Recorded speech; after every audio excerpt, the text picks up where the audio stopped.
আমি শাহাদা পাঠ করব যদি ডক্টর জাকির নায়েক আমার প্রশ্নের উত্তর দিতে পারেন। আমি একজন নাস্তিক। আমি শাহাদা পাঠ করতে চাই। থামুন, আমার কথা শুনুন।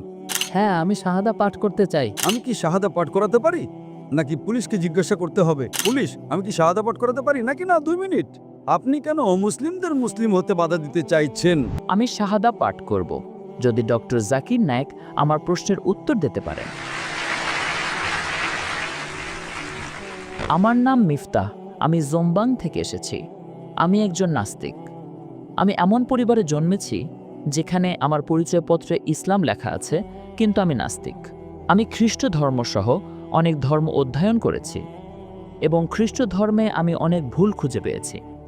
আমার প্রশ্ন হল, বৌদ্ধ ধর্মের ত্রিপিটকের এমন একটি শ্লোক উল্লেখ করুন যা অন্য কোনো শ্লোকের সাথে বিরোধপূর্ণ অথবা যা বৈজ্ঞানিকভাবে ভুল। ভাই একটি প্রশ্ন করেছেন যে তিনি একজন নাস্তিক এবং তিনি ইসলাম গ্রহণ করবেন যদি আমি তার প্রশ্নের উত্তর দিতে পারি। তিনি বলছেন, আপনি কি বৌদ্ধ ধর্মগ্রন্থ থেকে একটিও ভুল বের করতে পারবো? তাহলে তিনি যদি নাস্তিক হন, তবে তিনি বৌদ্ধ ধর্মগ্রন্থ নিয়ে কথা বলছেন কেন? আমার প্রথম প্রশ্ন। আমি জানতে চাই। জয় হোক, আমি এখানে ধর্মগ্রন্থে ভুল বের করতে আসিনি, কিন্তু যেহেতু আপনি জিজ্ঞাসা করেছেন, বৌদ্ধ ধর্মের প্রধান দর্শন 4টি মহৎ সত্যের উপর ভিত্তি করে প্রতিষ্ঠিত। আপনি কি বুদ্ধের 4টি মহৎ সত্যের কথা শুনেছেন? আপনি কি বুদ্ধের 4টি মহৎ সত্যের কথা শুনেছেন? আমি জানি না। আপনি যদি না জানেন, তাহলে আপনি বৌদ্ধ ধর্মগ্রন্থ সম্পর্কে কি জানেন? যদি কেউ বলে আমি কোরআন জানি, আপনি কি কুল হল্লাহ আহাদ জানেন? আমি জানি না। সূরা ফাতিহা জানি না। তাহলে আপনি আমার উত্তর কিভাবে বুঝবেন? বৌদ্ধ ধর্মের ভিত্তি হলো বুদ্ধের 4টি মহৎ সত্য। যদি এটি সম্পর্কে না জানেন, তাহলে আমার উত্তর কিভাবে বুঝবেন? আপনি বুদ্ধের 4টি মহৎ সত্য জানেন কি? বৌদ্ধ ধর্মের 4টি সত্য কি কি? কিন্তু আপনি যদি তা নাই জানেন, তাহলে সেগুলো সঠিক না ভুল কিভাবে বুঝবেন? যাই হোক, আমি আপনার মতো নই। কিন্তু আমি ত্রিপিটক গ্রন্থের শ্লোকের ভুল সম্পর্কে জানতে চেয়েছি। ত্রিপিটক হলো বৌদ্ধ ধর্মগ্রন্থগুলোর মধ্যে একটি। বৌদ্ধ ধর্মগ্রন্থে ধম্মপদ সহ আরও অনেক কিছুই রয়েছে, কিন্তু আমি মৌলিক বিষয় নিয়ে আলোচনা করছি, আরও ভালো মৌলিক বিষয়। এখন বুদ্ধের মতে তিনি বলেছেন যে 4টি মত সত্য রয়েছে। প্রথমটি হলো এই জগতে দুঃখ এবং কষ্ট রয়েছে। এই জগতে দুঃখ এবং কষ্ট রয়েছে। দ্বিতীয় সত্য, দুঃখ ও কষ্টের কারণ হলো তৃষ্ণা। তৃতীয়, দুঃখ ও কষ্ট দূর করতে হলে আকাঙ্ক্ষা দূর করতে হবে। চতুর্থ, আকাঙ্ক্ষা দূর করতে হলে অষ্টাঙ্গিক মার্গ অনুসরণ করতে হবে। আমি আবার বলছি, বুদ্ধ বলেছেন প্রথম মহৎ সত্য হলো এই জগতে দুঃখ এবং কষ্ট রয়েছে। দ্বিতীয়ত, দুঃখ ও কষ্টের কারণ হলো তৃষ্ণা। তৃতীয়ত, আকাঙ্ক্ষা দূর করার মাধ্যমে আপনি দুঃখ এবং কষ্ট দূর করতে পারবেন। চতুর্থ, আকাঙ্ক্ষা দূর করার জন্য আপনাকে অষ্টাঙ্গিক মার্গ অনুসরণ করতে হবে। আমি ভুলের কথা জিজ্ঞেস করছি স্যার, অথবা এমন কোনো শ্লোক যা অন্য শ্লোকের সাথে সাংঘর্ষিক। ভাই, আমি যখন উচ্চতর বিষয় নিয়ে আলোচনা করি, তখন নিম্ন স্তরে যাই না। এটি অনেক উচ্চতর বিষয়। আমি উচ্চতর বিষয় নিয়ে কথা বলছি। আমি উচ্চতর গ্রন্থ অধ্যয়ন করি, নিম্ন স্তরের গ্রন্থ নয়। এই গ্রন্থগুলো অনেক উন্নত। তিনি যদি বৌদ্ধ ধর্ম সম্পর্কেই না জানেন, তাহলে আমি আর কি বলবো? সুতরাং আমি আপনাকে বৌদ্ধ ধর্মের প্রধান খুঁটিগুলোর মধ্যেই ভুল দেখাচ্ছি। আমার প্রশ্ন হলো, বুদ্ধের 3য় মহৎ সত্যটি হলো দুঃখ ও কষ্ট দূর করতে হলে আকাঙ্ক্ষা দূর করতে হবে। চতুর্থটি হলো আকাঙ্ক্ষা দূর করার জন্য আপনাকে 10টা বিধ পথ অনুসরণ করতে হবে। প্রশ্নটা হলো, যদি আমাকে 10টা বিধ পথ অনুসরণ করতে হয়, তাহলে সেই পথ অনুসরণ করার জন্য আমার মধ্যে একটা আকাঙ্ক্ষা থাকতে হবে। সুতরাং এটা বলছে যে আকাঙ্ক্ষা দূর করার জন্য আপনার আকাঙ্ক্ষা থাকা উচিত। তাই এটি যৌক্তিকভাবে স্ববিরোধী। আপনি কি বুঝতে পারছেন? হ্যাঁ হ্যাঁ। বুদ্ধের 3য় মহৎ সত্যটি হলো দুঃখ ও কষ্টের কারণ হলো আকাঙ্ক্ষা। 3য় সত্য, আকাঙ্ক্ষা দূর করতে হলে কষ্ট দূর করতে হবে। চতুর্থটি হলো আকাঙ্ক্ষা দূর করার জন্য আপনাকে 10টা বিধ পথ অনুসরণ করতে হবে। তার মানে সেই পথ অনুসরণ করার জন্য আপনার মধ্যে আকাঙ্ক্ষা থাকতে হবে।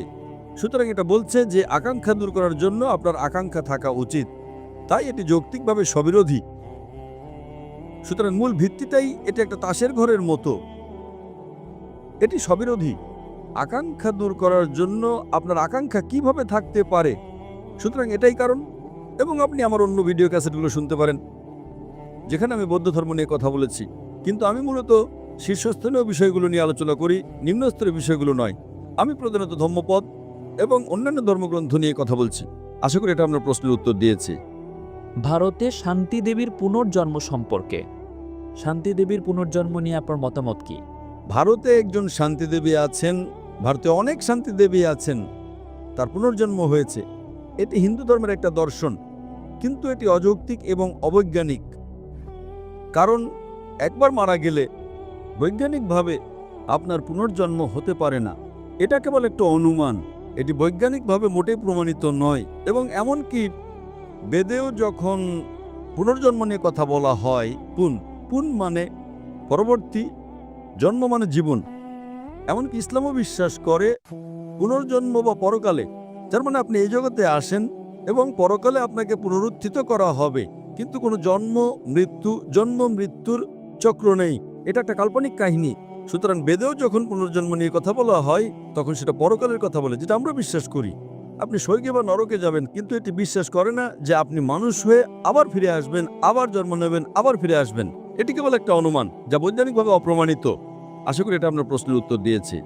ঠিক আছে। এবং সূরা ফুসসিলাতের 9 নম্বর আয়াতে বলা হয়েছে যে পৃথিবী 2টি পর্যায়ে সৃষ্টি করা হয়েছে। আপনার মতে পৃথিবী এবং আকাশ কি একসাথে সৃষ্টি করা হয়েছে? আপনার মতামত কি? পৃথিবী ও আকাশ কি একসাথে সৃষ্টি করা হয়েছে নাকি হয়নি? ভাই, সূরা ফুসসিলাতের 41 নম্বর অধ্যায়ের 9 নম্বর আয়াতের কথা বলছেন, যেখানে আকাশ ও পৃথিবীর সৃষ্টি সম্পর্কে বলা হয়েছে, এবং তিনি জিজ্ঞাসা করছেন সেখানে কোনো স্ববিরোধিতা আছে কি না। সেখানে একটা আপাত স্ববিরোধিতা রয়েছে। আপাত, আপনি যদি যৌক্তিক না হন তবে আপনার মনে হতে পারে সেখানে একটা স্ববিরোধিতা আছে। সূরা ফুসসিলাতের 41 নম্বর অধ্যায়ের 9 নম্বর আয়াতে বলা হয়েছে যে আল্লাহ আকাশ ও পৃথিবী সৃষ্টি করেছেন। তিনি আকাশকে 2 দিনে সৃষ্টি করেছেন। তিনি আকাশকে 2 দিনে সৃষ্টি করেছেন এবং তিনি সৃষ্টি করেছেন, দুঃখিত, সেখানে বলা আছে যে তিনি পৃথিবীকে 2 দিনে সৃষ্টি করেছেন, 2 দিন দিয়ে শুরু হয়, এবং পাহাড় সৃষ্টি করেছেন এবং সেগুলোকে পৃথিবীর উপরে স্থাপন করেছেন 4 দিনে, এবং আকাশকে সৃষ্টি করেছেন 2 দিনে। এবং তিনি সেগুলোকে বললেন, তোমরা উভয়ে এসো, ইচ্ছায় বা অনিচ্ছায়। এবং তারা বলল, আমরা অনুগত হয়ে আসলাম। আয়াত নম্বর 11। সুতরাং প্রশ্ন হলো, যখন আল্লাহ বলেন যে তিনি পৃথিবীকে 2 দিনে সৃষ্টি করেছেন এবং পাহাড়গুলোকে তার উপরে স্থাপন করেছেন উদ্ভিদ সহ 4 দিনে, এবং আকাশকে সৃষ্টি করেছেন 2 দিনে, তাহলে এখানে যদি আপনি 2 + 4 + 2, তবে এটি শোনায় 8-এর মতো। এবং কোরআনের আরও অনেক জায়গায় আল্লাহ বলেছেন যে তিনি আকাশ ও পৃথিবী সৃষ্টি করেছেন 6 দিনে। সুতরাং ইসলামের কিছু সমালোচক আছেন যারা বলেন, দেখো এখানে এটি 2, 4, 2 অর্থাৎ 8 দিন, অথচ অন্য অনেক জায়গায় আল্লাহ বলেছেন তিনি আকাশ ও পৃথিবী সৃষ্টি করেছেন সিত্তাতা আইয়াম, 6 দিনে। সুতরাং একটি স্ববিরোধিতা রয়েছে।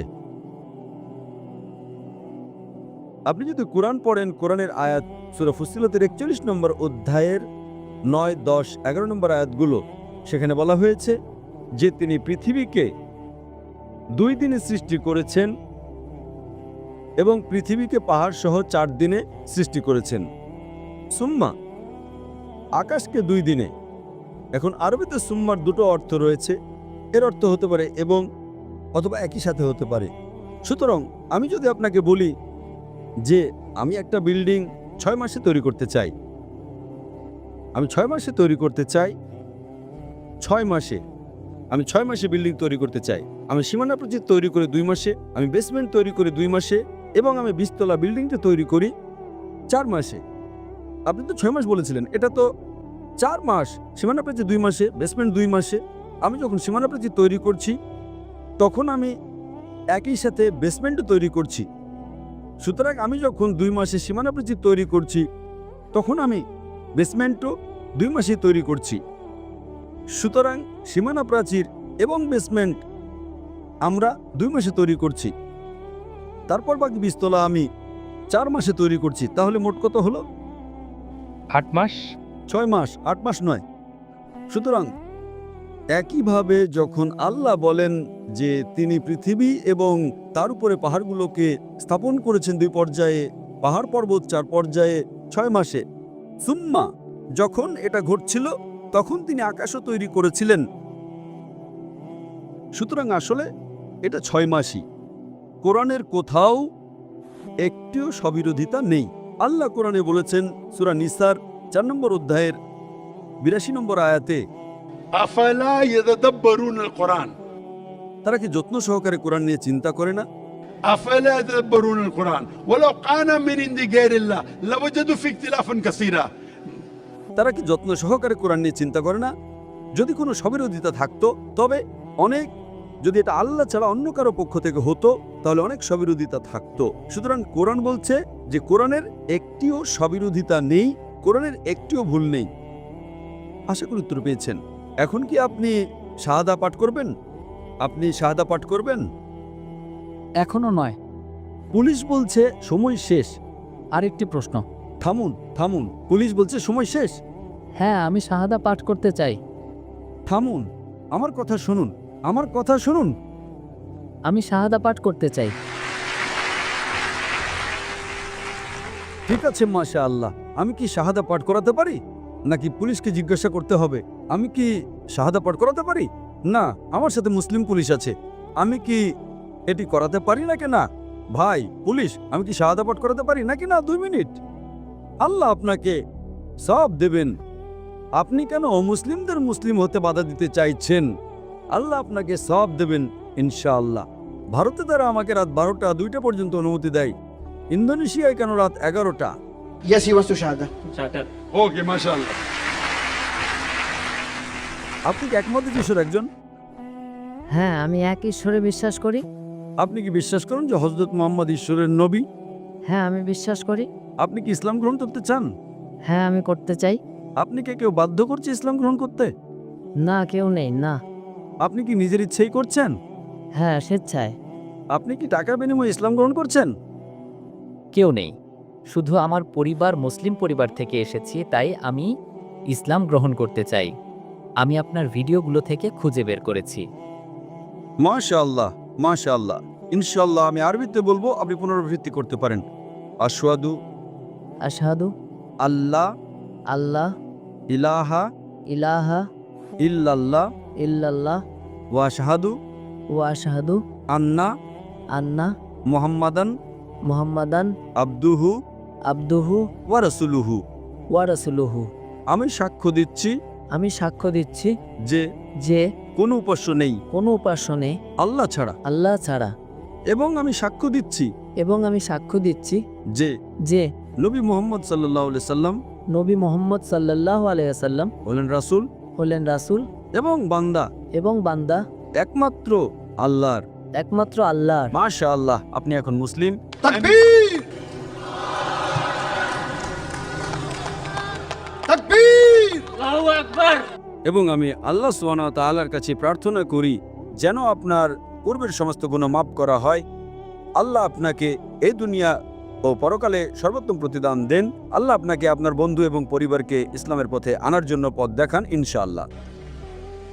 আমার নাম রোজ এবং আমি কাটার এয়ারওয়েজে কাজ করি। আমার প্রশ্নটি হলো, আমি শুনেছি আপনি ধর্ম নিয়ে অনেক কথা বলেন এবং আমি বাইবেলের কথা বলবো কারণ আমি সেটাই জানি। আপনি বলেন আপনি যিশুকে একজন ধর্মীয় নেতা হিসেবে উল্লেখ করেন, কিন্তু আমার জানা মতে যিশু কোনো ধর্ম প্রবর্তন করতে আসেননি, এমনকি তিনি কোনো ধর্মীয় নেতাও নন। যিশু এই পৃথিবীতে যা প্রবর্তন করেছিলেন তা হলো ঈশ্বরের রাজ্য, কিংডম অফ গড।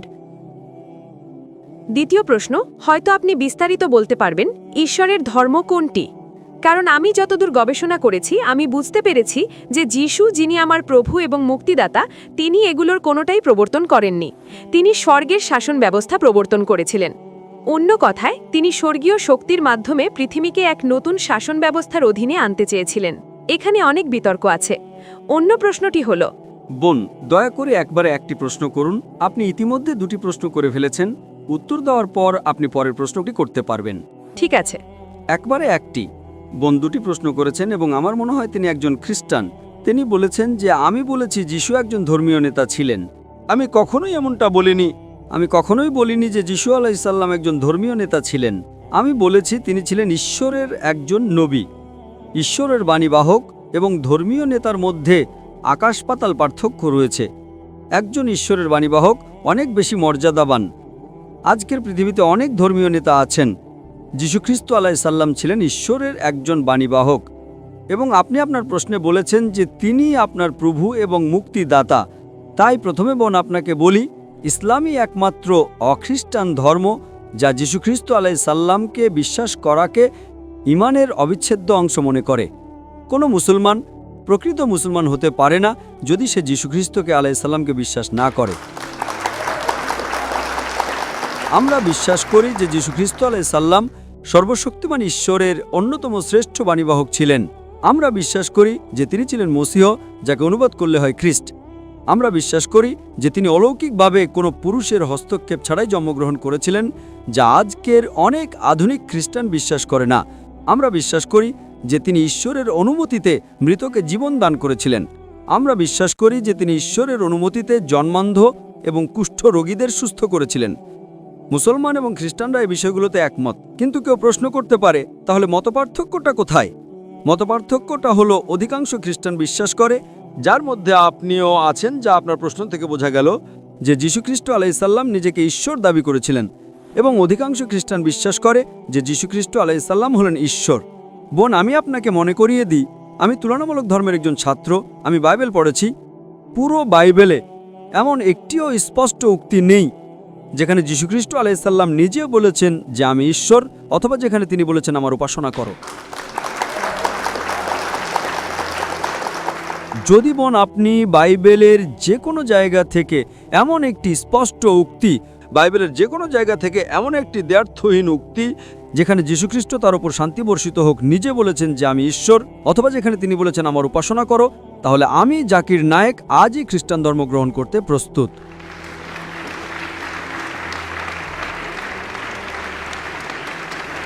স্যার, আপনাকে এই কথাটা বলতে অনেকবার শুনেছি। আমি অন্য মুসলমানদের পক্ষ থেকে কথা বলছি না। আমি নিজের জীবন বাজি রাখতে প্রস্তুত। এমন একটিও স্পষ্ট উক্তি নেই। আমার প্রশ্নটা ভালোভাবে শুনুন, আমার চ্যালেঞ্জটা পরিষ্কারভাবে শুনুন বোন। এমন একটিও দ্ব্যর্থহীন উক্তি নেই, এমন একটিও স্পষ্ট উক্তি নেই যেখানে যীশুখ্রিস্ট আলাইসাল্লাম তার উপর শান্তি বর্ষিত হোক নিজে বলেছেন যে আমি ঈশ্বর, অথবা যেখানে তিনি বলেছেন আমার উপাসনা করো। জীবন বলুন। স্যার, আমার কাছে এর উত্তর আছে। বাইবেলের জন বইয়ে বলা হয়েছে যে শুরুতে ছিল বাক্য, বাক্য ছিল ঈশ্বর এবং বাক্য ছিল ঈশ্বরের সাথে, এবং বাক্য মাংসে পরিণত হলো। আমি আপনাকে যেটা জানাতে চাই সেটা হলো। দাঁড়ান বোন, এটা আমার চ্যালেঞ্জ আদৌ পূরণ করে না। আপনি বইয়ের নাম বলুন, আমি আপনাকে রেফারেন্স উদ্ধৃতি দেব। আপনি গসপেল অব জন অধ্যায় 1 অনুচ্ছেদ 1 থেকে উদ্ধৃত করছেন, এবং বাক্য মাংসে পরিণত হলো কথাটি আছে অনুচ্ছেদ 11, 12, 13-তে। আপনি শুধু বইয়ের নাম উদ্ধৃত করছেন। আমি আপনাকে অধ্যায় নম্বর এবং অনুচ্ছেদ নম্বর দিচ্ছি। উত্তর দিন। দাঁড়ান, আপনি মানুষকে উত্তর দিতে দেন না। আমি উত্তর দিচ্ছি। বাক্য ঈশ্বর হলেন, এটা কি বলে? কিন্তু বোন, এই কথাটা কি যীশু আলাইসাল্লাম বলেছিলেন? এবং উত্তর হলো না। আমার চ্যালেঞ্জটা কি? বাইবেলের যে কোনো জায়গা থেকে এমন একটিও স্পষ্ট উক্তি নয়, এমন একটিও দ্ব্যর্থহীন উক্তি নয় যেখানে যীশুখ্রিস্ট আলাইসাল্লাম নিজে বলেছেন, মানে সেটা লাল রঙের লেখা থাকার কথা। রেড লেটার বাইবেল নামে একটা বাইবেল আছে। আপনি যদি খ্রিস্টান হন তবে হয়তো জেনে থাকবেন। লাল অক্ষর মানে যীশুখ্রিস্ট আলাইসাল্লাম নিজে বলেছেন।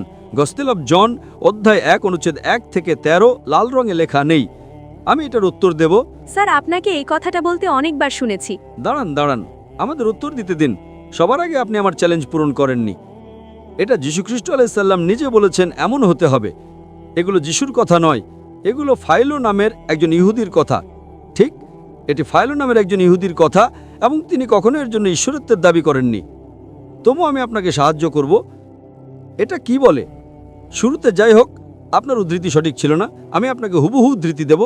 গসপেল অব জন অধ্যায় 1 অনুচ্ছেদ 1 বলে, শুরুতে ছিল বাক্য, বাক্য ছিল ঈশ্বরের সাথে, এবং বাক্যই ছিল ঈশ্বর। In the beginning was the word was with God, and the word was God. এবং পরবর্তীতে এটা বলে বাক্য মাংসে পরিণত হলো, যদি আপনি একমত হন যে বাক্য ঈশ্বর এবং যদি আপনি বাক্য শব্দটাকে ঈশ্বর দিয়ে প্রতিস্থাপন করেন, তবে এর অর্থ দাঁড়ায় শুরুতে ছিল বাক্য হয়ে যায় শুরুতে ছিল ঈশ্বর, ঈশ্বর ছিলেন ঈশ্বরের সাথে। আপনি কি বলতে চাইছেন যে সেখানে দুজন ঈশ্বর ছিলেন? না, কারণ ঈশ্বরের বাক্য স্যার। আমাকে শেষ করতে দিন। প্রশ্নটা আপনি করেছেন। আপনি মানুষকে উত্তর দিতে দেন না। আপনি প্রশ্ন করেছেন, আমি উত্তর দিচ্ছি। আমার উত্তর শেষ করার পর আপনি উত্তর দিতে পারবেন। আপনি মাঝখানে বাধা দিতে পারেন না। আপনি যখন কথা বলছিলেন তখন কি আমি বাধা দিয়েছিলাম? হ্যাঁ কি না? না। এখন যখন আমি উত্তর দিচ্ছি তখন কেন বাধা দিচ্ছেন? আমাকে উত্তর শেষ করতে দিন, তারপরে আপনি উত্তর দেবেন। প্রথম পয়েন্ট, আপনি আমার চ্যালেঞ্জ পূরণ করেননি। এটা যীশুখ্রিস্ট আলাইসাল্লামের নিজের কথা নয়। আপনার পুরো যুক্তি এখানে বাতিল হয়ে যায়। তবু আমি উত্তর দিচ্ছি। আপনি বলেননি। আপনার বলা উচিত ছিল, দুঃখিত ডক্টর জাকির নায়েক, এটি যীশুখ্রিস্ট আলাইসাল্লামের কথা নয়। আপনি কি সেটা বলেছেন না? আমাকে কথা বলতে দিন। আপনি সৎ নন। দর্শকদের বলুন এগুলো যীশুখ্রিস্ট আলাইসাল্লামের কথা নয়। আমি কি ঠিক বলছি নাকি ভুল? আপনি জানেন না। দেখুন, আপনি উদ্ধৃতি দিচ্ছেন অথচ আপনি জানেন না। আমি তুলনামূলক ধর্মের একজন ছাত্র। এই কথাগুলো যীশু আলাইসাল্লাম বলেননি। তবু আমি উত্তর দিচ্ছি। আপনি যদি বলেন বাক্য ঈশ্বর এবং যদি বাক্য শব্দটাকে ঈশ্বর দিয়ে প্রতিস্থাপন করেন, তবে এর অর্থ দাঁড়ায় শুরুতে ছিল বাক্য হয়ে যায় শুরুতে ছিল ঈশ্বর, ঈশ্বর ছিলেন ঈশ্বরের সাথে। আপনি কি বলতে চাইছেন যে সেখানে দুজন ঈশ্বর ছিলেন? এবং উত্তর হলো না। আমি আপনাকে তৃতীয় একটি উত্তর দিচ্ছি। যদি আপনি মূল পাণ্ডুলিপি পড়েন, প্রথমবার যখন ঈশ্বর শব্দটি ব্যবহার করা হয়েছে, শুরুতে ছিল বাক্য, বাক্য ছিল ঈশ্বরের সাথে। এখানে শব্দটি হলো হ থিয়স। গ্রিক এবং আরামাইক ভাষায় হথিয়স মানে হলো স্রষ্টাকর্তা ঈশ্বর।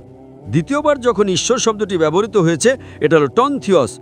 হথিয়স মানে স্রষ্টাকর্তা ঈশ্বর, সর্বশক্তিমান ঈশ্বর। টন থিয়স মানে ঈশ্বর ভীরু ব্যক্তি। কিন্তু দুর্ভাগ্যবশত অনুবাদের সময় তারা আপনাকে বিভ্রান্ত করছে। আপনি গসপেল অফ জনের মূল পাণ্ডুলিপিতে যান, অধ্যায় 1 অনুচ্ছেদ 1। প্রথমবার যখন ঈশ্বর শব্দটি ব্যবহৃত হয়েছে, এটা হ থিয়স, যার অর্থ স্রষ্টাকর্তা ঈশ্বর। দ্বিতীয়বার যখন এটি ব্যবহৃত হয়েছে, এটা টন থিয়স, যার অর্থ একজন ঈশ্বর ভীরু ব্যক্তি। তাই এর অর্থ দাঁড়ায় শুরুতে ছিল বাক্য, বাক্য ছিল ঈশ্বরের সাথে এবং বাক্যটি ছিল একজন ঈশ্বর ভীরু ব্যক্তি, অর্থাৎ ঈশ্বরের একজন বাণীবাহক, নবী। বোন, আপনি কি বুঝতে পারছেন? না। এটাকে বলে আপনি ইংরেজি বোঝেন না। আপনি বলুন আমি যা বলেছি তা ভুল। আমি আপনার পণ্ডিতদের উদ্ধৃতি দিচ্ছি। আমি আপনার বাইবেল থেকে বলছি। আপনি যে কোনো রেড লেটার বাইবেল নেন, এই কথাগুলো লাল রঙে নেই। পয়েন্ট নাম্বার 1, আপনি গ্রিক এবং আরামাইক ভাষায় যান। বোন, আপনি কি গ্রিক জানেন? না। আপনি কি গ্রিক এবং আরামাইক জানেন? বাইবেল কি ইংরেজিতে নাজিল হয়েছিল? বাইবেল কি ইংরেজিতে নাজিল হয়েছিল বোন? হ্যাঁ, এটা গ্রিক ছিল। গ্রিক এবং আরামাইক তো মূল শব্দটি হলো হথিয়স। আপনি কি জানেন হথিয়স মানে কি? বাড়ি গিয়ে গুগলে খুঁজুন হথিয়স। হয়তো আমি আপনাকে ধোকা দিচ্ছি। আচ্ছা স্যার, আচ্ছা স্যার। দাঁড়ান দাঁড়ান দাঁড়ান। হথিয়স মানে সৃষ্টিকর্তা ঈশ্বর। টন হথিয়স মানে একজন খোদা, অর্থাৎ ধার্মিক ব্যক্তি। তার মানে আমি যদি একমত হই, এটি বলে যীশুখ্রিস্ট ছিলেন ঈশ্বরের একজন বাণীবাহক। আপনি কি তাতে বিশ্বাস করেন? না, তিনি বাণীবাহকের চেয়েও বড়। তিনি শুধু একজন বাণীবাহক নন। আমার প্রভুকে বাণীবাহক বলা অপমানজনক। দাঁড়ান দাঁড়ান। কিন্তু আগে বলুন যে আপনি যা উদ্ধৃত করেছেন তা ভুল। স্যার, কিছু প্রমাণ করার জন্য আমরা কিছু প্রমাণ করব। আপনি মেনে নিন যে এটা ভুল, তারপর আমরা পরের প্রশ্নে যাব। আমি একমত নই।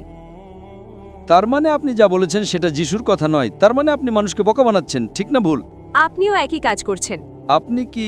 আপনি ভেবেছিলেন আমি জানি না, ঠিক? না স্যার, আমি এখানে জ্ঞান প্রদর্শন করতে আসিনি। আমি সত্য প্রদর্শন করতে এসেছি। এটা জ্ঞানের প্রশ্ন নয়, এটা বাইবেলের প্রশ্ন। আপনি বিশ্বাস করেন বাইবেল ঈশ্বরের বাণী, ঠিক? হ্যাঁ, আমি করি। আমি বিশ্বাস করি না এটা ঈশ্বরের বাণী। যদিও আপনি বিশ্বাস করেন বাইবেল ঈশ্বরের বাণী, আমি আপনার চেয়ে বাইবেল বেশি জানি, ঠিক? বাইবেল জানা এক জিনিস আর বাইবেলের ওহী বা উপলব্ধি পাওয়া আরেক জিনিস। কারণ আপনি জানেন, যখন যিশু এসেছিলেন তখন যারা তাকে চিনতে পারেনি তারা ছিল ধর্মীয় নেতারা। তারা বড় ভুল করেছিল। তারা জানতো না তিনি কে ছিলেন, কারণ তিনি গোপন ছিলেন।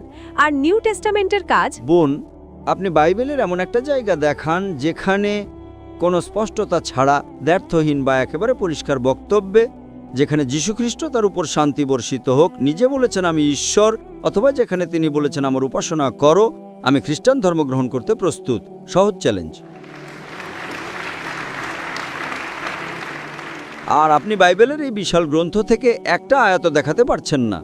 আমাকে একটা প্রশ্ন করতে দিন স্যার। আপনি কি নিজেকে আপনার কথা থেকে আলাদা করতে পারেন? দুঃখিত। আপনি কি ডক্টর জাকির নায়েককে তার কথা থেকে আলাদা করতে পারেন? আপনি কি ডাক্তারকে আলাদা করতে পারেন? আপনি কি নিজেকে আপনার কথা থেকে আলাদা করতে পারেন? কিন্তু আমি পারি বা না পারি তাতে কি আসে যায়? দেখছেন, আপনি বুঝতে পারছেন না। যিশু হলেন ঈশ্বরের বাণী, যিনি রক্ত মাংসের রূপ নিয়েছেন। কিন্তু ধর্মীয় মনন বা মস্তিষ্ক পঞ্চ ইন্দ্রিয়ের ধরাছোঁয়ার অনেক ঊর্ধ্বে। যিশু ঈশ্বরের বাণী এবং তিনি নিজেই ঈশ্বর।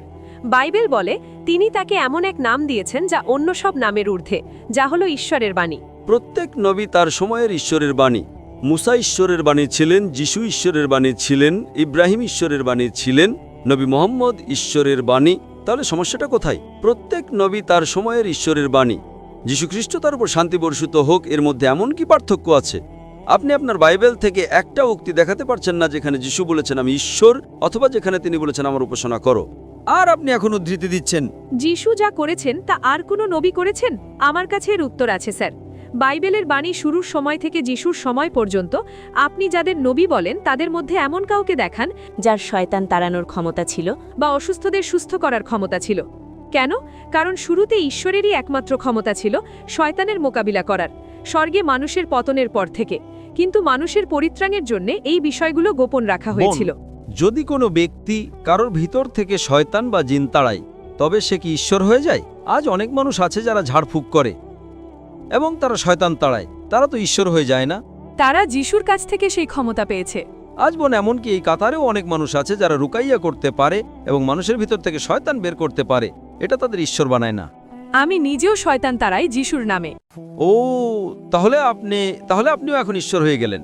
No, I have been translated because of my faith in Jesus.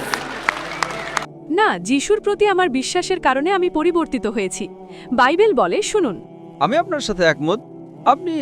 আপনি যদি বাইবেল পড়েন, ইনজিলে যখন যীশুখ্রিস্ট আলাইহিসসালাম মৃত লাজারাসকে জীবন দান করেন, তিনি সর্বশক্তিমান ঈশ্বরের কাছে প্রার্থনা করেছিলেন।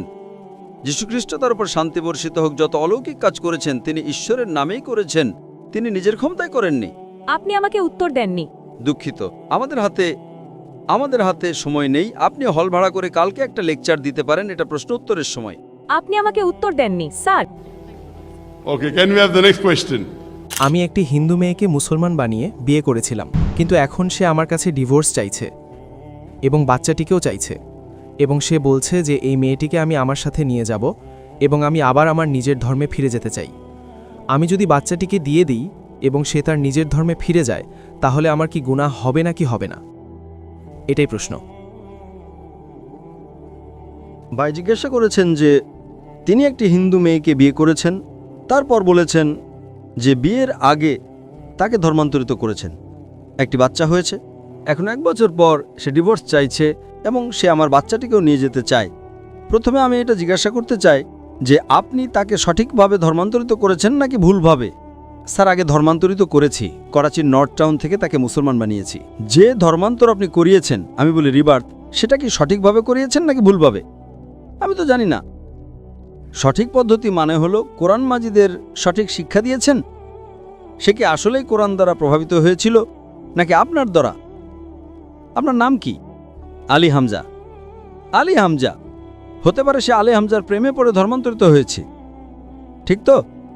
তার তো আল্লাহর প্রেমে ধর্মান্তরিত হওয়া উচিত, আল্লাহর রাসূলের প্রেমে ধর্মান্তরিত হওয়া উচিত। আপনার প্রেমে ধর্মান্তরিত হয়েছে, তাহলে হয়তো এটা আপনারই ভুল। স্যার, ধর্মান্তরিত করার পর বাচ্চা হলো, সেই বাচ্চাটিকেও সে মন্দিরে নিয়ে যাবে। এখন ভুলটা কার? আপনি বলুন আমাকে, ভুলটা কার? ভুল আমার। হ্যাঁ, আপনারই। তাহলে আপনি আবার প্রশ্ন করছেন কেন? স্যার, প্রশ্ন হলো এখন অপারেশন হয়ে গেছে, প্লাস্টিক সার্জারি করতে হবে। আপনি তাকে আমার ক্যাসেট দেখান, আমার ভিডিও দেখান। স্যার, 1 বছর সে আপনার সাথে বিবাহিত ছিল, আপনি শতভাগ জানতেন যে সে শুধু নামমাত্র ধর্মান্তরিত হয়েছে। ঠিক আছে, সে ধর্মান্তরিত তো হলো, কিন্তু সেই সময় আপনি তাকে দাওয়াত দেননি, ঠিক কিনা? সত্যি বলুন। স্যার, আপনার বয়ান দেরিতে হয়েছে, সে চলে গেছে। শুনুন, আমার কথা শুনুন। আপনি বিয়ে করে ফেলেছেন, ঠিক আছে, করেছেন, আলহামদুলিল্লাহ। আপনি জানতেন যে সে নামমাত্র ধর্মান্তরিত হয়েছে, সেই সময়ে তো আপনার উচিত ছিল তাকে সঠিক দাওয়াত দেওয়া, ঠিক কিনা? ঠিক। আপনি বলেছেন ঠিক আছে, ধর্মান্তরিত তো হয়েছে, এখন সে জাহান্নামে যাক, কি আর আসে যায়। অর্থাৎ আপনি সূরা আল আসরের 3য় অংশ وتواصوا بالحق এর উপর আমল করেননি, ঠিক তো? ঠিক। জান্নাতে যাওয়ার জন্য ये वतवासौ बिलहक भी जरूरी है। আপনি নিজের স্ত্রীর সাথে এটা করেননি, তো আল্লাহর কাছে আগে ক্ষমা চাইতে হবে। এখন প্লাস্টিক সার্জারি করুন। আপনি বুঝলেন তো? জি স্যার। যদি আপনার স্ত্রী ডিভোর্স নেয়, আমি জানি না পাকিস্তানের শরিয়া কোড আছে কিনা, কিন্তু শরিয়া অনুযায়ী আপনার স্ত্রী ইসলাম ত্যাগ করতে পারে না। যদি সে ত্যাগ করে তাহলে সে আপনার মেয়েকে নিয়ে যেতে পারে না। যদি সে মুসলিম থাকতো তাহলে কাজী সিদ্ধান্ত নিত যে বাচ্চার বয়স কত, সে কার অধিকারে যাবে। কিন্তু কোনো কাজী ইসলামিক আদালতে একজন মুসলিম মেয়েকে কোনো অমুসলিম পুরুষ বা মহিলার কাছে পাঠাতে পারে না। কিন্তু স্যার আদালত তো তার পক্ষেই রায় দিচ্ছে।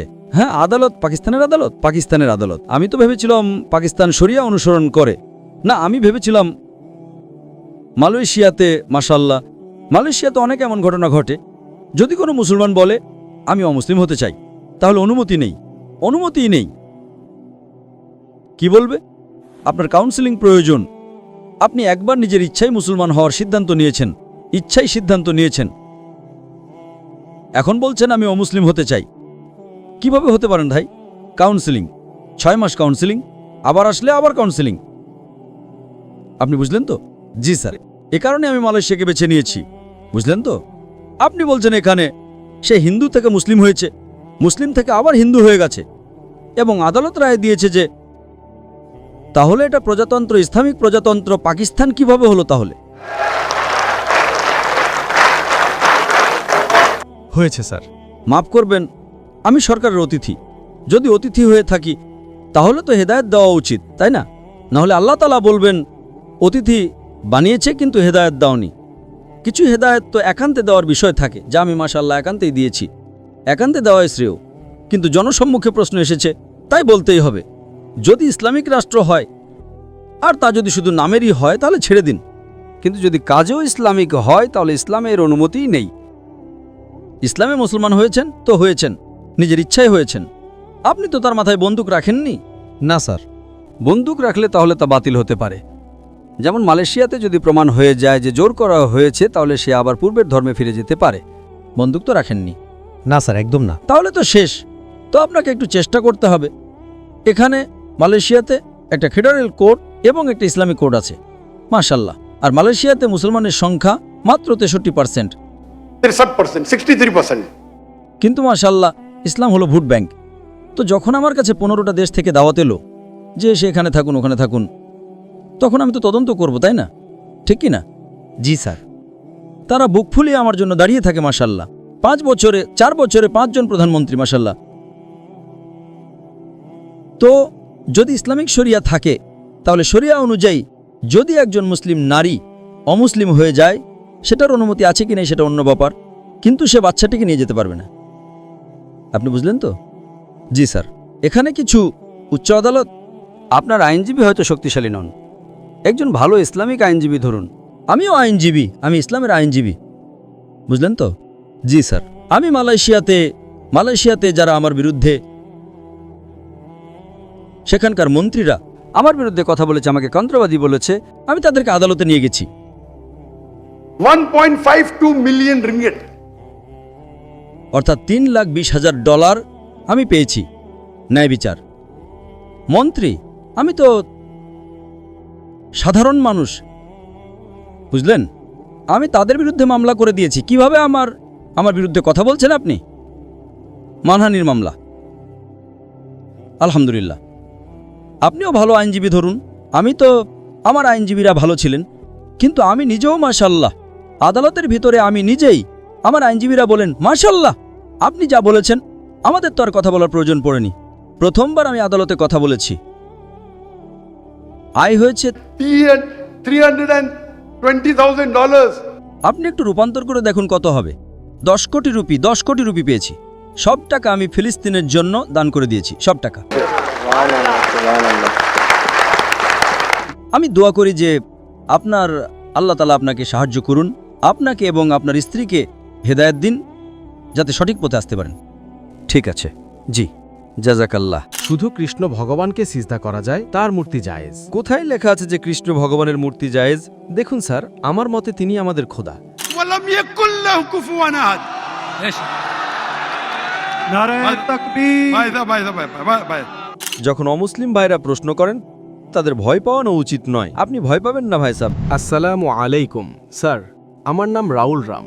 আমি আপনার কাছে একটি প্রশ্ন করতে চাই যে আমাদের ধর্ম ভুল নয়, ভুলগুলো আমরাই করি। জিনা করা আমাদের ধর্মে হারাম, মদ পান হারাম, জিনা হারাম, মানে যত ভুল কাজ আছে সবই ভুল, তাতেও লেখা আছে। আর এটা ইসলামেও আছে। এই দুটোর মধ্যে কমন তো ভালো কথা, দুই দিকেই আছে, কিন্তু এই কারণে আমাদের দোজখে ফেলে দেওয়া হবে যে আমরা শুধু কালিমা পড়ি না। অন্যদিকে আমাদের মধ্যেও সেই একই জিনিস আছে, শুধু ইবাদতের নিয়ম আলাদা। বাকি বাস, প্রশ্ন এতটুকুই। ভাই সাহেব, আপনার নাম কি? রাউল রাম। রাউল রাম একটি ভালো প্রশ্ন করেছেন। তিনি বলেছেন যে তাদের ধর্মগ্রন্থেও জিনা হারাম, যা সম্পূর্ণ সঠিক। তাদের ধর্মে মদপান হারাম বলা হয়েছে, তাও সঠিক। আপনি যদি আমার বয়ান শুনে থাকেন, হিন্দু ধর্ম ও ইসলামের সাদৃশ্য, আপনি কি সে বয়ান শুনেছেন? জি জি। আচ্ছা, সেই বয়ানে বলা হয়েছে যে হিন্দু ধর্মে দুই ধরনের ধর্মগ্রন্থ আছে। एक श्रुति और एक स्मृति। শ্রুতি মানে সেই গ্রন্থ যা ঈশ্বরের কাছ থেকে এসেছে। ঈশ্বরের কাছ থেকে। স্মৃতি হলো সেই গ্রন্থ যা মানুষ লিখেছে। শ্রুতিতে আসে বেদ এবং উপনিষদ, স্মৃতিতে আসে মহাভারত, রামায়ণ, ভগবদ্গীতা, মনুস্মৃতি ইত্যাদি। আপনি যদি পড়েন ছান্দোগ্য উপনিষদে, যা শ্রুতিতে, ছান্দোগ্য উপনিষদ অধ্যায় 6 অনুচ্ছেদ 2 শ্লোক 1, नाकस्य कसिजा। ঈশ্বর একজনই, দ্বিতীয় কেউ নেই। একদম। ঈশ্বর একজনই, দ্বিতীয় কেউ নেই। একদম। আপনার ধর্মগ্রন্থে লেখা আছে শ্বেতাশ্বতর উপনিষদে অধ্যায় 4 श्लोक नंबर 9, नाकस्य कसिच जनिता न पदीपा। नाकस्य कसिच जनिता न चदीपा। যার অর্থ হলো সেই ঈশ্বরের কোনো পিতামাতা নেই, না মা, না বাবা, না সন্তান। ঠিক আছে। লেখা আছে শ্বেতাশ্বতর উপনিষদে অধ্যায় 4 শ্লোক 19, न तस्य प्रतिमा अस्ति। প্রতিমার শাব্দিক অর্থ হল ছবি, पिक्चर, फोटो। মূর্তি, প্রতিমা, চিত্রকলা। न तस्य प्रतिमा अस्ति। সেই ঈশ্বরের কোনো ছবি নেই, কোনো চিত্রকলা নেই, কোনো ছবি নেই, কোনো মূর্তি নেই, কোনো মূর্তি নেই, কোনো ভাস্কর্য নেই। এটি লেখা আছে যজুর্বেদের 32 অধ্যায় 3 নম্বর শ্লোকেও। न तस्य प्रतिमा अस्ति। তো আপনি যদি ঈশ্বরকে মানেন এবং ঈশ্বরের মূর্তি বানান, তাহলে তা ভুল। আপনার ধর্মগ্রন্থ অনুযায়ী কোরআনকে দূরে রাখুন, হাদিসকে দূরে রাখুন। আপনি কি মূর্তি পূজায় বিশ্বাস করেন ভাই সাহেব? আমি তো শুধু কৃষ্ণ ভগবানের মূর্তিতে বিশ্বাস করি। অন্য দেবতা আছেন, কিন্তু তাদেরকে সিজদা করা যাবে না। শুধু কৃষ্ণ ভগবানকে সিজদা করা যায়, তার মূর্তি জায়েজ। কোথায় লেখা আছে যে কৃষ্ণ ভগবানের মূর্তি জায়েজ? কোথায় লেখা আছে? দেখুন স্যার, আমার মতে তিনি আমাদের খোদা। তাই আমার মতে আমিও আল্লাহকে মানি, কিন্তু আল্লাহর মূর্তি বানানো যাবে না, তবুও আমি আল্লাহকে মানি। যদি আল্লাহর মূর্তি বানানো যায়, তবে তিনি আল্লাহই নন। वलम यकुल लहु कुफुवन अहद। नारे तकबीर। भाई। আমাদের অমুসলিম ভাই আমার কাছে প্রশ্ন করছেন। তাকবীর ভালো কথা, কিন্তু এখন প্রশ্ন উত্তর চলছে। তো আমার অনুরোধ যে যখন অমুসলিম ভাইরা প্রশ্ন করেন, তাদের ভয় পাওয়ানো উচিত নয়। তাদের মনে হওয়া উচিত যে আমরা পারস্পরিক ভ্রাতৃত্ব রাখি। সঠিক। তাদের ভয় পাওয়ানো উচিত নয়, যদিও তারা ভয় পান না, মাশাআল্লাহ। কিন্তু আপনারা এমন কিছু করবেন না যাতে তারা ভয় পেয়ে যায়। না না, আপনি ভয় পাবেন না ভাই সাহেব, এরা শুধু তাকবীর দিচ্ছে। না না। তো আমাদের মতে যার মূর্তি বানানো যায় সে আল্লাহই নন, আর এটা বেদেও লেখা আছে। আপনি কি ইসকনে বিশ্বাস করেন? স্যার, সেটা কল্পনা। সেটাও আমরা জানি যে তাতে খোদা নেই, ওটা একটা কল্পনা। হ্যাঁ, আমাদের ধর্মে খোদার কল্পনা করে মূর্তি বানানো ভুল, এটাই আমি বলছি। আপনি আপনার ধর্মগ্রন্থের উপর আমল করছেন না। যদি আপনি আপনার ধর্মগ্রন্থের সঠিক আমল করেন, তাহলে আপনিও জান্নাতে যাবেন। সত্য কথা, একদম। করতে পারি না, আমরা আমাদের ধর্মকে ফলো করি। শুনুন, আমার ফর্মুলা খুব সহজ। ঠিক আছে, कुरान मजीद में लिखा है सूरह इमरान में सूरह नंबर 3 आयत नंबर 64 में, तालौ इला कलिमतिन सवाइम बैना बैनकुम। এসো সেই কথার দিকে যা আমাদের ও তোমাদের মধ্যে একই।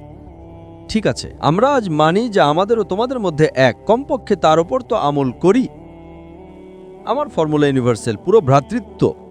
আমি বলি বাইবেল নিয়ে আসুন, বেদ নিয়ে আসুন, কোরআন নিয়ে আসুন। বেদ অনেক বড়, বাইবেল কোরআনের চেয়ে 3 গুণ বড়।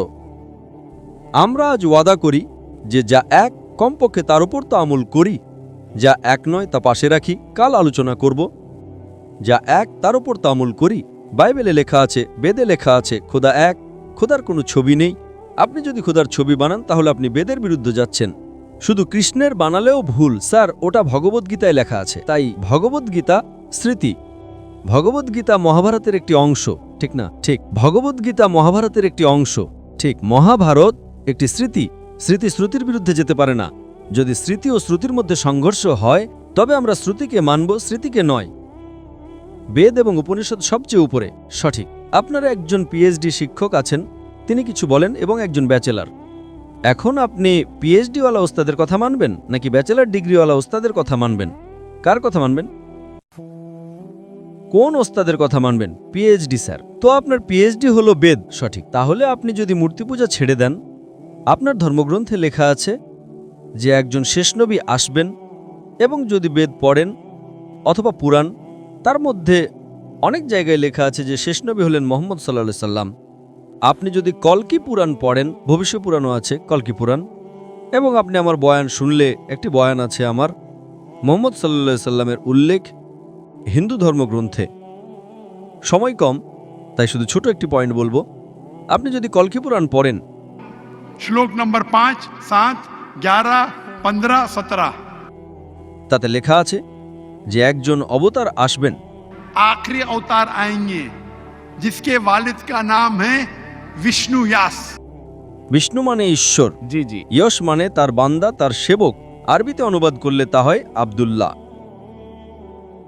শেষ নবী আসবেন যার পিতার নাম আব্দুল্লাহ, তার মায়ের নাম সুমতি। সুমতি সংস্কৃত মানে শান্তি, শান্তি। আরবিতে বললে আমিনা।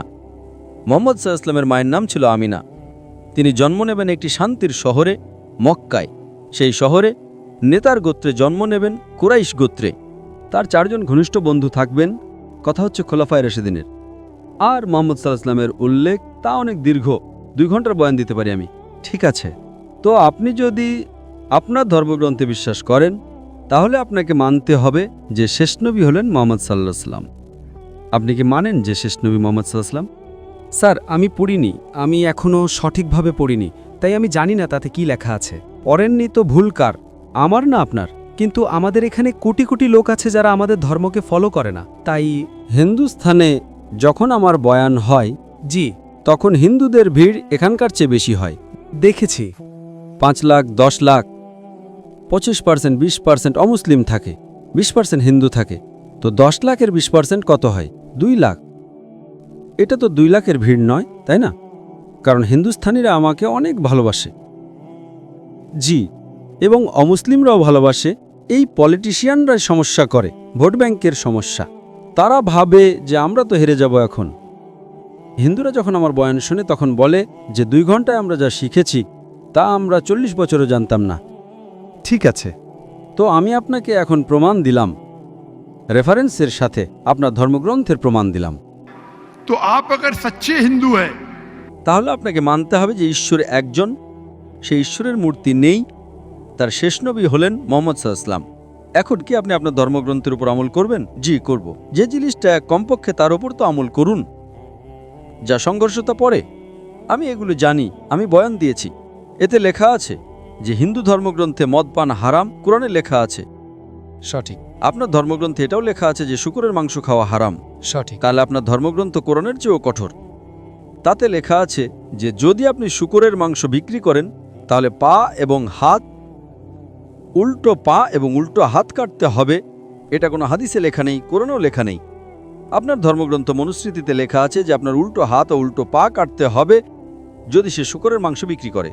সঠিক। তাহলে আপনি যদি সত্যিকারের হিন্দু হন, আপনার ধর্মগ্রন্থ পড়েন। আপনার ধর্মগ্রন্থে লেখা আছে যে শেষ নবী আসবেন এবং শেষ বার্তা দেবেন। শেষ নবী হলেন মুহাম্মদ সাল্লাল্লাহু আলাইহি ওয়াসাল্লাম এবং শেষ বার্তা হলো কোরআন।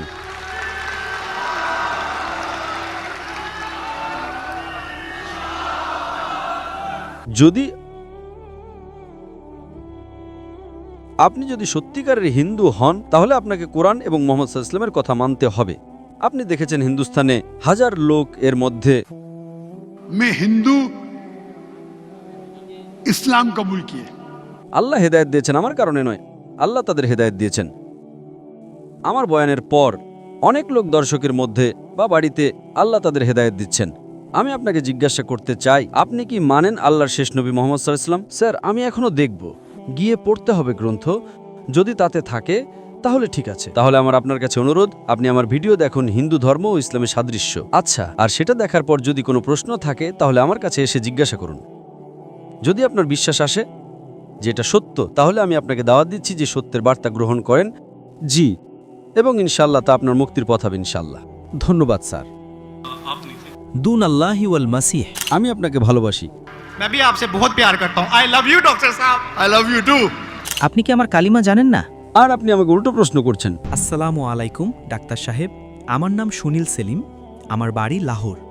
আমি পেশায় একজন কল সেন্টার এজেন্ট। আমি একজন অমুসলিম, আমি একজন খ্রিস্টান।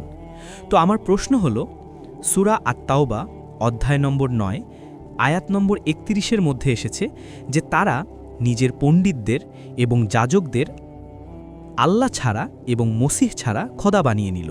এবং সুনান আল তিরমিজির অধ্যায় নম্বর 47 হাদিস নম্বর 147-এর মধ্যে নবীজি যখন সেখানে এটি তিলাওয়াত করলেন তখন সেখান থেকে আল মসিহ শব্দ অনুপস্থিত ছিল। তাহলে কি মসিহ ঈসা আলাইহিসসালাম খোদা? কারণ কুরআন বলছে যে মসিহ এবং আল্লাহ ছাড়া তারা অন্যদের খোদা বানিয়ে নিয়েছিল। আর যদি খ্রিস্টানরা তাদের পণ্ডিতদের খোদা বানিয়ে থাকে, তবে আজ মুসলমানরাও তো তাদের পীরদের খোদা বানিয়ে ফেলেছে। তাহলে এদের আর ওদের মধ্যে পার্থক্য কি? ধন্যবাদ।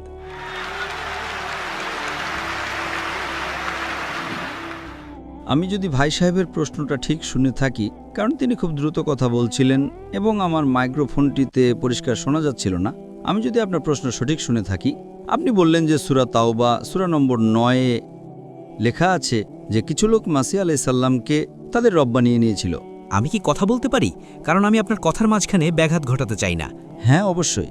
সেখানে লেখা আছে যে তারা তাদের পণ্ডিত এবং যাজকদের খোদা বানিয়ে নিয়েছিল, দুন আল্লাহে ওয়াল মাসিহ ইবনে মারিয়াম, আল্লাহ এবং মসিহ ছাড়া। আপনি কি এটা বলছেন যে তারা তাদের শায়েখদের রব বানিয়েছে আল্লাহ এবং মসিহ ছাড়া? জি।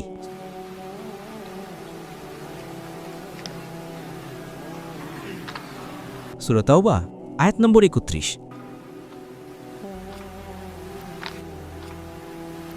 আল্লাহ ছাড়া ঈসাকে রব বানিয়েছে, এই অনুবাদ ভুল করেছেন মুসলিমরা, এটাই আমি বলতে চাইছি।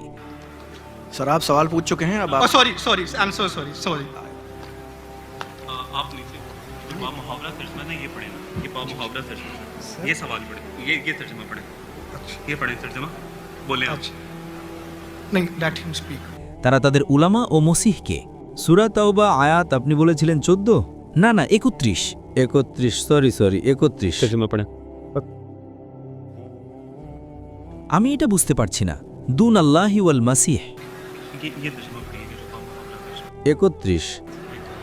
জি, আপনি একদম ভুল বললেন এবং আমি 100% নিশ্চিত ছিলাম আপনি ভুল বলেছেন। আমি চেক করছিলাম, আপনি সম্পূর্ণ ভুল অনুবাদ করেছেন। আমি প্রথমে ইংরেজিতে বলে তারপর উর্দুতে বলবো। तकबीर। ভাই সাহেব, সূরা তাওবা সূরা 9 আয়াত 31 উল্লেখ করেছেন। 31। সূরা তাওবা সূরা 9 আয়াত 31। 31। ও সরি, আমি উর্দু জানি না। আচ্ছা, ইংরেজি আসে? যখন ইংরেজিতে অনুবাদ বলবো আরও ভালো। ইংরেজি আরও ভালো পারেন, তাই না? জি, আলহামদুলিল্লাহ।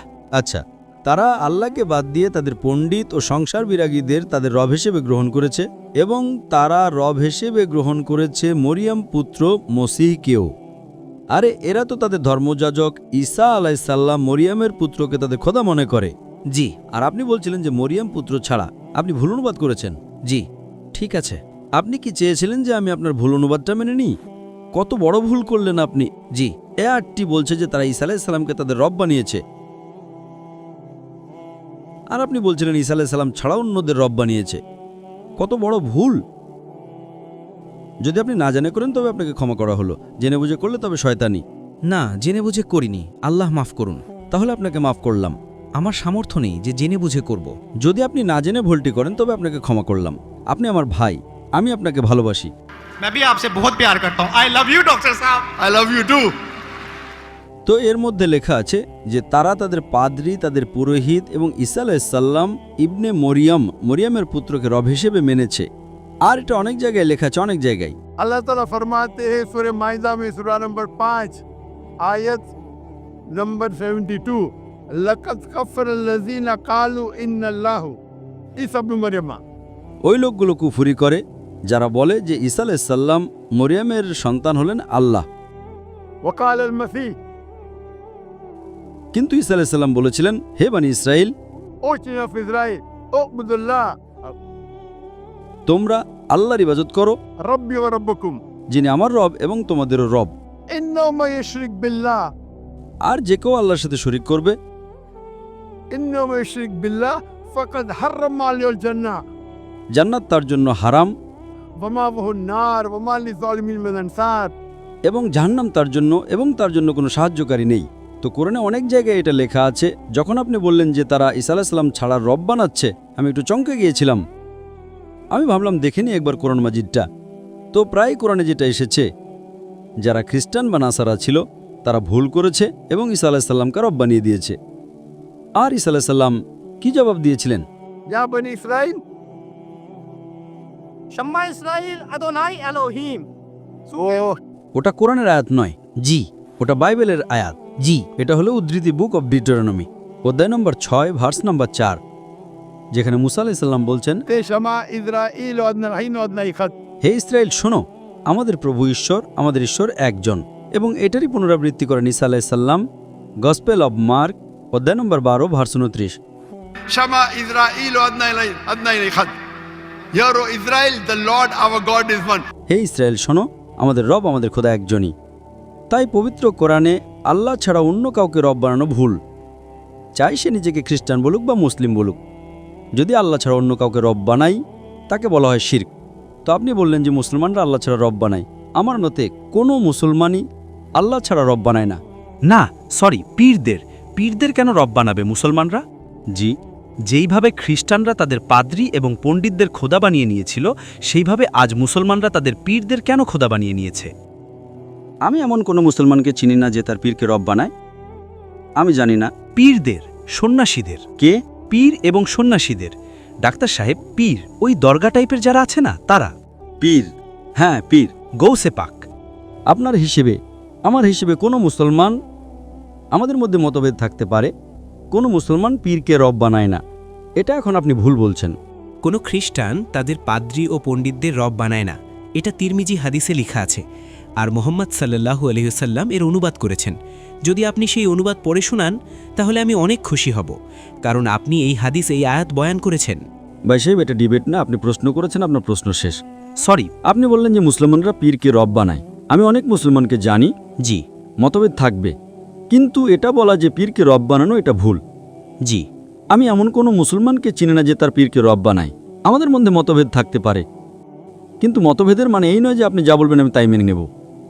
মুসলমানকে এমন জানি না, যদি কোনো মানুষ অন্য কোনো মানুষকে রব বানায়, তবে সে নিজেকে মুসলমান বলতেই পারে না। তাই আপনি এটা ভুল বলছেন, একদম ভুল বলছেন। তো এটা বলা যে মুসলমানরা তাদের পীরকে রব বানায়, এটা সম্পূর্ণ ভুল। কিন্তু আপনি কি ঈসা আলাইহিস সালামকে রব মানেন? ডাক্তার সাহেব, আপনি কি আমার কালিমা জানেন না, যে আমরা খ্রিস্টানদের কালিমা কি? কি বললেন?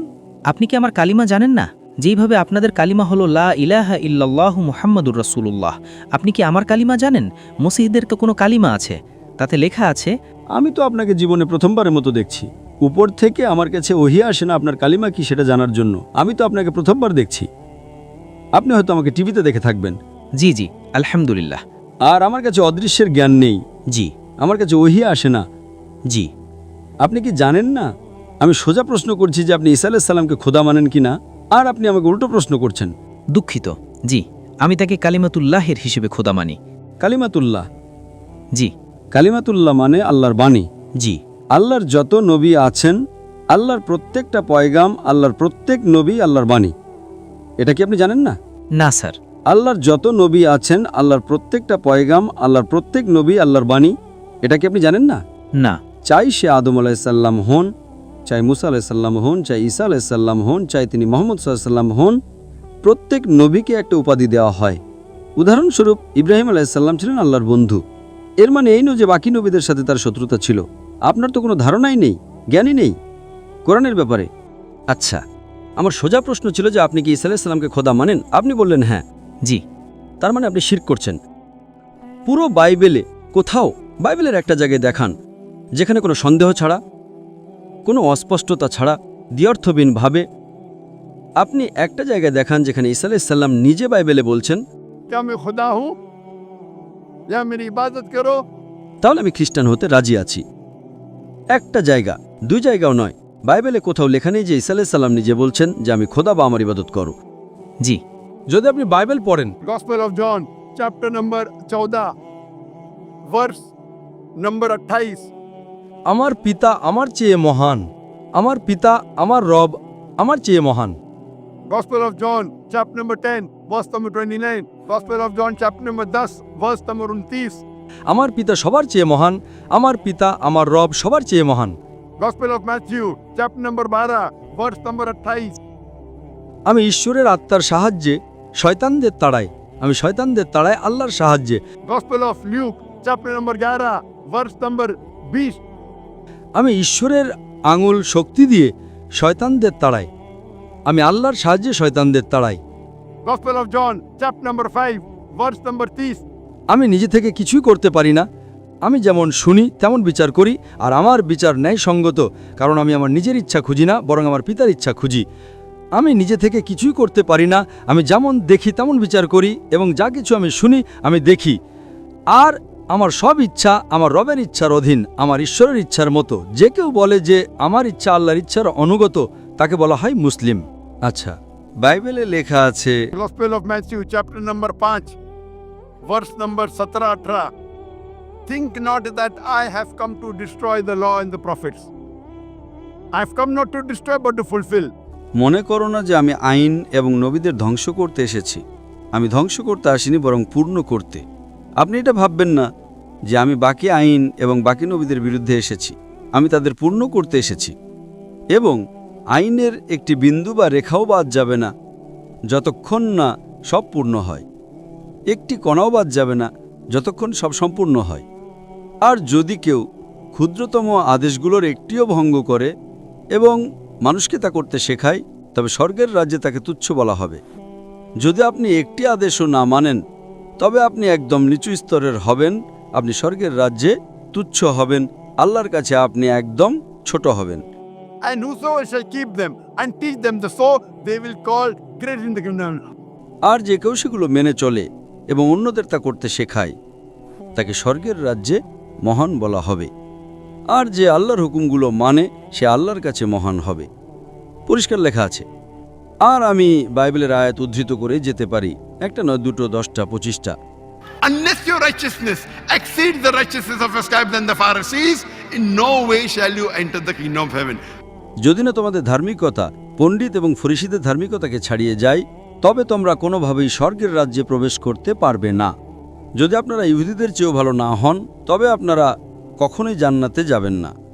যতক্ষণ না আপনারা মুসা আলাইহিস সালাম যে পয়গামগুলো দিয়েছেন তার উপর আমল না করবেন এবং ইহুদিদের চেয়ে ভালো না হবেন, আপনারা কখনোই জান্নাতে যাবেন না।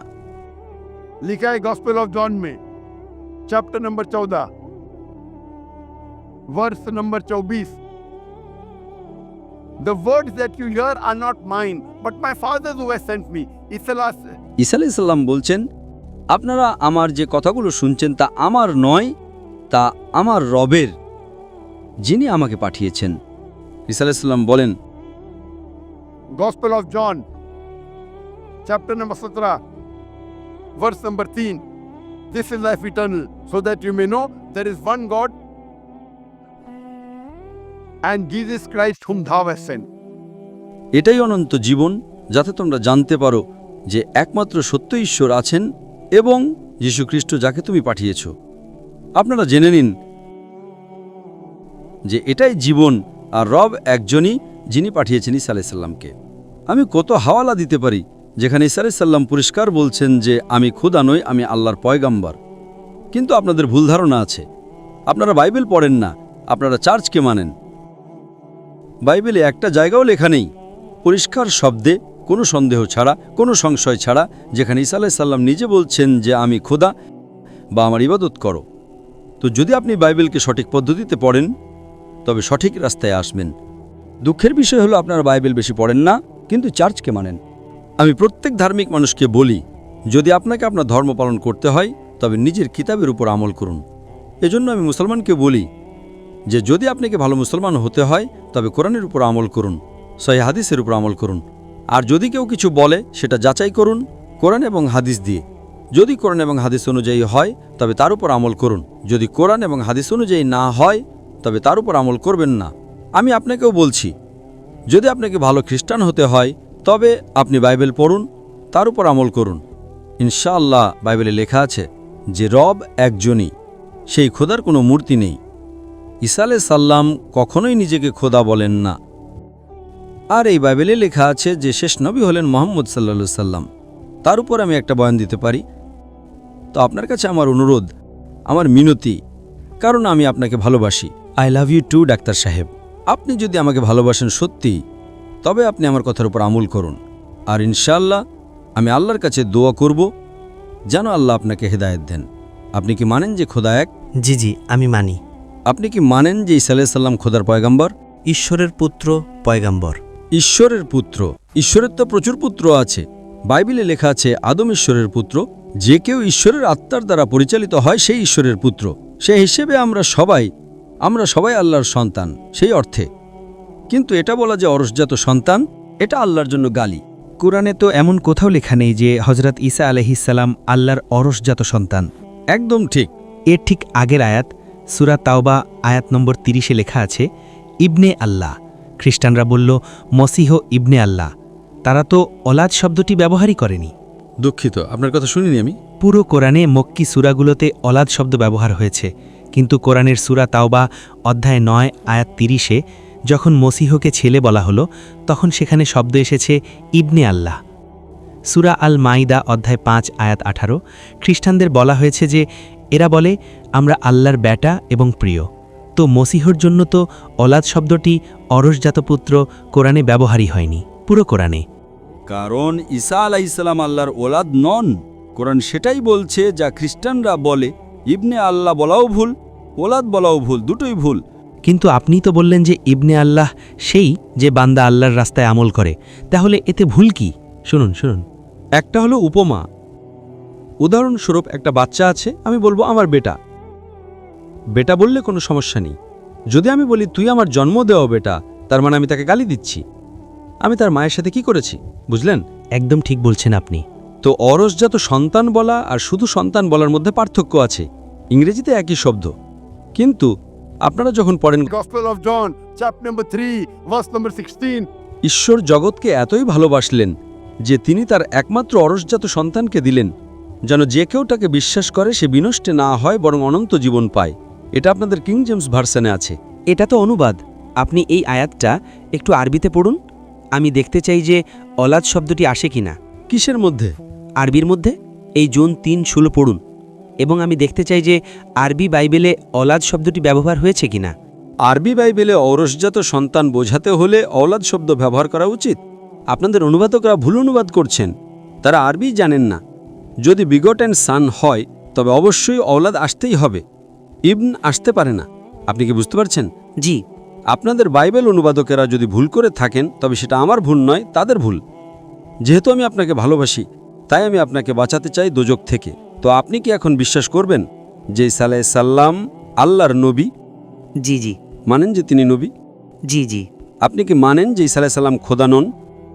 হ্যাঁ, দেখা গেলে তো পরিষ্কার কথা তিনি মানুষ, তাই খোদা তো নন।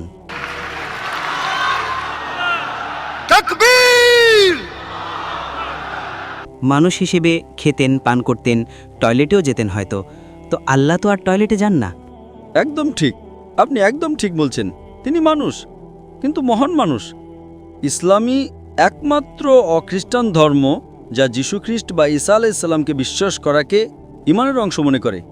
ইসলাম একমাত্র অখ্রিস্টান ধর্ম যার জন্য ফরজ ঈসা আলাইহিস সালামকে মানা। যদি কোনো মুসলমান ঈসা আলাইহিস সালামকে না মানে তবে সে মুসলমান বলে গণ্য হতে পারে না। প্রত্যেক মুসলমানের জন্য ফরজ এটা মানা যে ঈসা আলাইহিস সালাম আল্লাহর মহান নবী ছিলেন। শুধু নবী নন, মহান নবী ছিলেন। প্রত্যেক মুসলমানের জন্য ফরজ এটা মানা যে ঈসা আলাইহিস সালাম পিতা ছাড়া জন্মগ্রহণ করেছেন, যা অনেক খ্রিস্টানও মানে না। আমরা মুসলমানরা এটা মানি যে ঈসা আলাইসাল্লাম মৃতদের জীবিত করেছেন আল্লাহর সাহায্যে। আমরা এটাও মানি যে ঈসা আলাইসাল্লাম কুষ্ঠরোগীদের এবং ধবল রোগীদের আরোগ্য করেছেন আল্লাহর সাহায্যে। কিন্তু আমরা তাকে বলি যে তিনি মহান নবী ছিলেন, খোদা ছিলেন না। মানুষ ছিলেন, কিন্তু মহান মানুষ ছিলেন, একটা আলাদা ক্যাটাগরি। আপনি বুঝতে পারছেন তো? তো আপনি যদি মানেন যে ঈসা আলাইসাল্লাম খোদা নন এবং এটা মানেন যে তিনি মহান নবী, আমার দ্বিতীয় প্রশ্ন, আপনি কি মানেন যে মুহাম্মদ সাল্লাল্লাহু আলাইহি সাল্লাম আল্লাহর শেষ নবী? ডাক্তার সাহেব, যদি আপনি অনুমতি দেন তবে আমি কথা বলতে চাইব, কারণ সময় অনেক বেশি হয়ে গেছে। আমি শুধু সময় অনেক হয়ে গেছে, আপনার তো প্রশ্নই লম্বা হয়ে গেল, বিতর্ক হয়ে গেল। শেষ প্রশ্ন করছি, আপনি কি মানেন যে মুহাম্মদ সাল্লাল্লাহু আলাইহি সাল্লাম আল্লাহর শেষ নবী? বাইবেলে লেখা আছে। আমি এই কথাটা মানি না, কিন্তু হ্যাঁ, তিনি ওটা করেছেন। মানেন না? মানেন না তো আমি রেফারেন্স দেব, অনুবাদ করব না, অনেক সময় চলে যাবে। বাইবেলে অনেক জায়গায় লেখা আছে যে মুহাম্মদ সাল্লাল্লাহু আলাইহি সাল্লাম আল্লাহর নবী।